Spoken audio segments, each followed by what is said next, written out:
Masarap pakinggan ang salitang kamusta ka na walang kasunod. Itong video na to guys ay para sa mga taong madalas nagsasabi na okay lang ako. Ito yung mga tao na pag kinamusta mo, ang madalas na sagot ay okay lang ako. Pero hindi nyo ba naiisip o napapansin dahil madalas mong sinasabi na okay ka lang ay wala nang kumakamusta sa'yo. Hindi dahil busy sila at wala silang paki sa'yo. Dahil kasi strong ka. Ikaw yung tao na hindi nakikitaan ng problema at laging may solusyon sa buhay. At ikaw yung tipo na palagi nakangiti sa harap ng ibang tao. Hindi iniinda ang hirap at pagod. Hindi rin kailangan alalahanin at walang dapat problemahin sa'yo dahil responsable kang tao.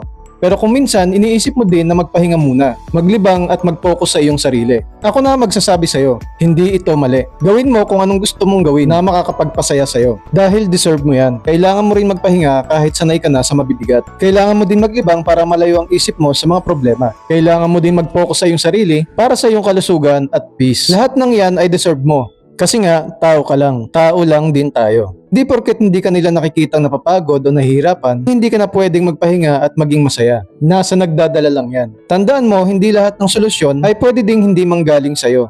Ibigay mo muna sa iba kung napapagod ka. Hindi dahilan kung breadwinner ka o may nangangailangan ng tulong mo. Magpahinga ka din at mag-relax. Dahil minsan kailangan mo yan. Na minsan ikaw mismo kailangan din ng tapik sa balikat at ng mahigpit na yakap. Dahil sa totoo lang kung minsan ay nagtatanong ka din sa iyong sarili na kung bakit mo ginagawa ang mga ito. At ang mga sagot sa mga tanong mong yan ay ikaw din mismo ang makakasagot. Dahil kung gusto mong ikaw ay maging okay, ay maging totoo ka sa iyong sarili. Dahil hindi lahat ng okay ay totoo. Kaya ngayon ay tatanungin kita at kakamustahin. Kaya sana sa sagot mo, sabihin mo ang totoo. Kamusta ka?